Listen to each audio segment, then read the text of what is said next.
bit. But the thing that I'm going to talk about today were really some not great times for the Oilers at all, and of course that was the early '90s. As a matter of fact, it would be the period immediately following Craig McTavish's departure from the team. So in 1988, Wayne Gretzky was traded from the Oilers, and he was the captain at the time when he was traded. So they traded him to LA. He went out there, became their captain.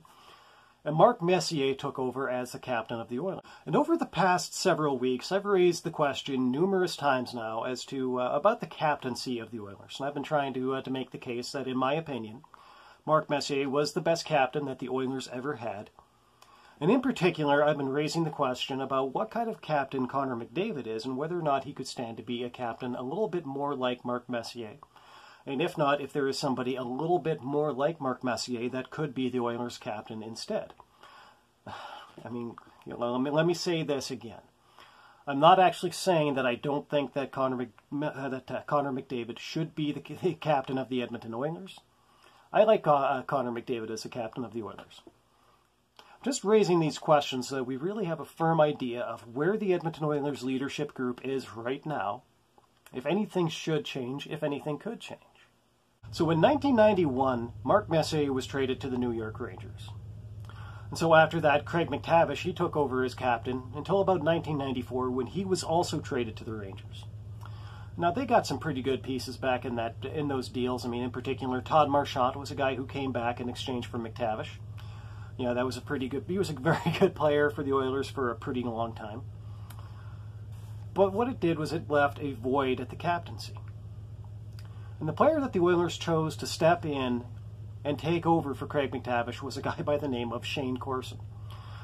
Now, Shayne Corson is a guy with a particular reputation. And it had actually started in Montreal. You know, he basically had issues where he just couldn't stay out of the bars. And while he couldn't stay out of the bars, he just couldn't keep his hands to himself. You know, the Habs management, they basically complained that, he was a guy who went out and he turned bar rooms into boxing rings. Now, given the history of the Canadiens in Montreal, I don't think that there really is that much that any one player could do to damage its relationship with the community. But at the same time, what Shayne Corson was doing in Montreal just wasn't helping anything.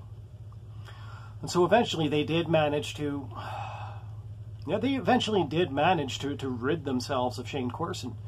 And they did really well for themselves when they traded Shayne Corson to the Edmonton Oilers. They got Vincent Damphousse in return. Damphousse was an Oiler for a very brief period of time. He was a very good player in Edmonton. But back then, Edmonton was still what you would call, they still are now, but back then this was a much more important detail in the sense of being a small market team.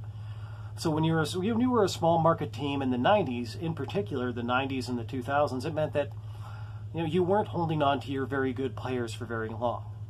And so they were constantly swapping these guys out, and slowly over time, they just kind of, the whole team, basically, it just got downgraded. And it got downgraded continuously, and the Oilers started to eventually get into the habits. At first, they managed to win a lot of trades. But then after a certain period of time, they managed to start to lose more of them. Not overwhelmingly lose them, but they certainly weren't winning trades the way that they were. Like, for example, you could arguably make the case that the Edmonton Oilers won the Esa Tikkanen trade when they brought in Doug Weight. You could actually make the case that arguably, maybe, this one's a little bit more questionable, but you could make the case that maybe, just maybe, the Oilers did win the Jason Arnott trade when they brought in Bill Guerin. Bill Guerin, he didn't really hit his peak until after he left Edmonton. I think that he achieved that with the Dallas Stars when he was playing with Mike Modano, but I think that you could almost make the case that maybe the Oilers narrowly won the Arnott trade. And while I do think that they won the Tikkanen trade, Tikkanen was still a very good player at that time, but he was also in decline.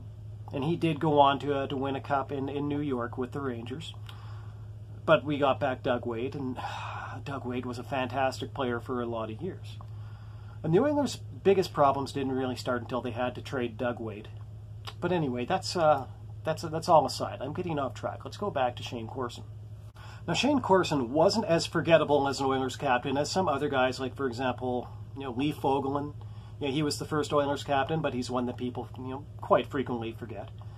Kevin McClelland is another guy that a lot of people, I would say, they forget to remember.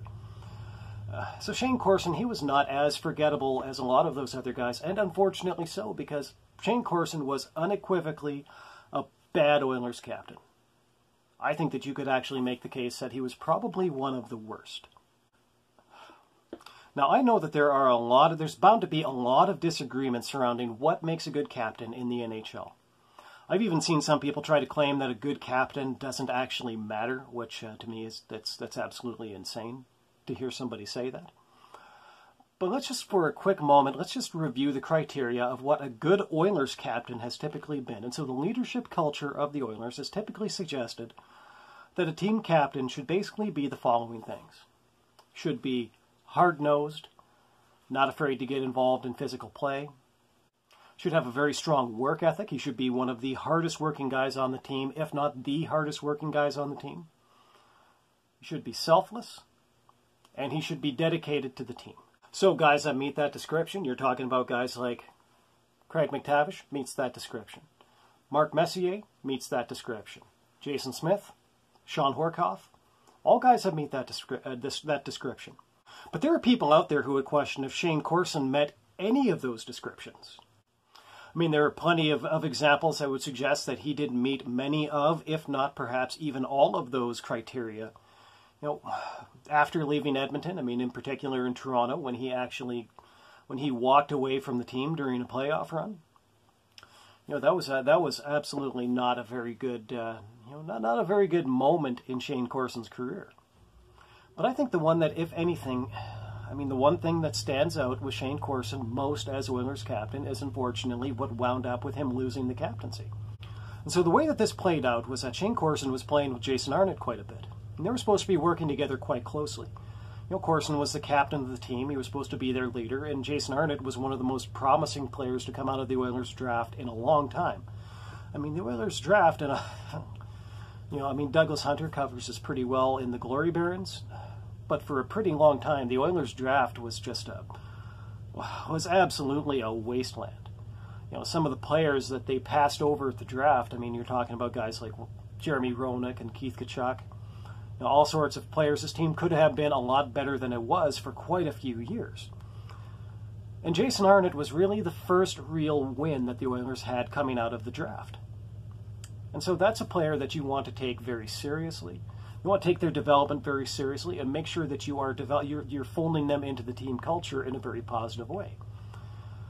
And Shayne Corson reportedly was not what he was doing. And apparently it got to its absolute worst after one game in that particular season,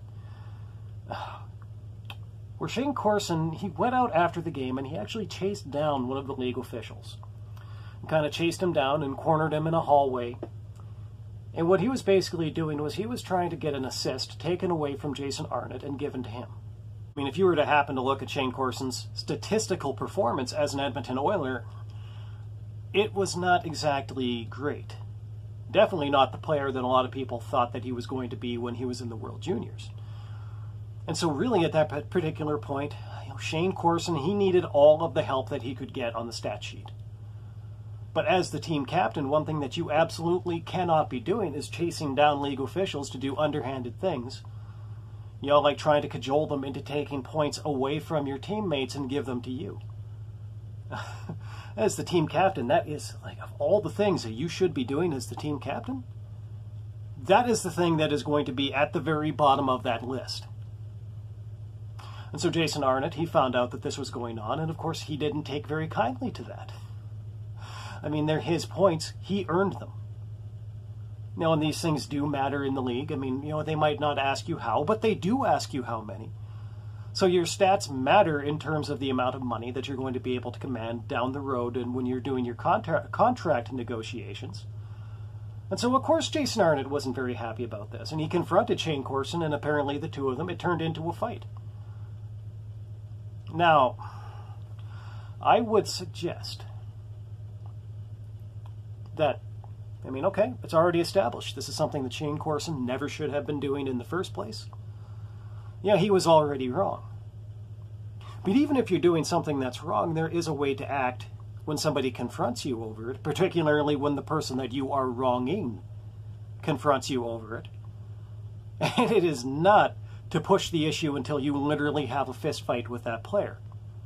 You know, that player that is supposed to be able to trust you, to look up to you, you know, the kind of guy that you're supposed to be bringing along and kind of ushering into a role of leadership onto the team. You know, if he's one of your best players, that's a role that you eventually want him to settle into. But instead, you're going out and you're getting into fistfights with these guys because when they confront you, because you're doing something wrong, you don't just say to yourself, okay, all right, I'm sorry. That was wrong of me. Instead, you turn the thing into a fistfight. This is wrong. This is not the way. So at that point, the Oilers did the only thing that really they could do. The only thing they could do was strip Corson of the captaincy, which of course is what they did. And then they got rid of him, and in exchange for him, they were able to get their hands on Curtis Joseph and Mike Greer, which is an absolutely astonishing return on Shayne Corson. Better than anybody has ever gotten out of Shayne Corson. You know, it's sad to say this because, you know, Shayne Corson has other things attached to him, and I'll get to that in a minute. But the best thing that he ever did for a team in the NHL was get them Curtis Joseph and Mike Greer. And I have to admit, that is a pretty amazing return on any player, let alone one the caliber of Shayne Corson. And so with Corson out, Kelly Buchberger became the captain of the Edmonton Oilers, and he was as close as you could be to being a prototypical Oilers captain without being Mark Messier. Now, unfortunately, Shayne Corson did leave one unpleasant little surprise on his way out the door. And that came to fruition in 1998 when Jason Arnott asked for a trade. And he came out and he said that really he just, you know, he wasn't feeling it as an Edmonton Oiler. And a lot of fans, they responded to that in a very negative way. I mean, and when you phrase it like that, I think that it probably shouldn't be a surprise when they do. But you know, all of these years later, looking back on it, I think after all this time, you know, the emotions, they shouldn't be so fresh that we can't look back on it a little bit more objectively and ask ourselves, if Jason Arnott, quote-unquote, not feeling it as an Edmonton Oiler, had anything at all to do with that very bad experience with the team's captain in Shayne Corson. And that's that's why Shayne Corson was such a bad captain for the Oilers. Was that if you accept that argument, if you accept this premise, then he actually cost the Oilers one of the best players that they ever actually drafted. I mean, like I said, you know, for a lot of years, the drafting was not great. I mean, to put it one way, I mean, you know, how does Edmonton's NHL team pass over Shane Doan? Like that, how does that happen? And for a guy who never actually played a game in the NHL, that's mind-boggling. But not as mind-boggling as Shayne Corson's just awful judgment as an Edmonton Oiler.